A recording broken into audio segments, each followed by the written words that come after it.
সে একজন নারী। খাদিজা রাদিয়াল্লাহু তাআলা আনহু প্রথম ইসলাম গ্রহণকারী নারী ছিলেন। সুমাইয়া রাদিয়াল্লাহু তাআলা আনহু ইসলামের প্রথম শহীদকারী নারী ছিলেন। আয়েশা রাদিয়াল্লাহু তাআলা আনহু ইসলামের অত্যন্ত জ্ঞানী নারী ছিলেন। ফাতেমা রাদিয়াল্লাহু তাআলা আনহু জান্নাতের নারীদের সর্দারিনী।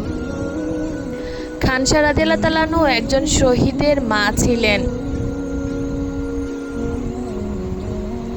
আসিয়া রাদিয়াল্লাহু তাআলা আনহু ইসলামের জন্য নিজের জীবন বিসর্জন দেওয়া একজন নারী। এই নারী হচ্ছে সারা জাহানের রানী। এই নারীকে নিয়ে ঠাট্টা করে যাচ্ছেন। এই নারীরাই আপনাকে দুনিয়ার আলো দেখিয়েছেন, আপনি তাদের অপমান করছেন। জান্নাতের সঙ্গী অর্থাৎ আপনার অর্ধেক দিনও একজন নারী।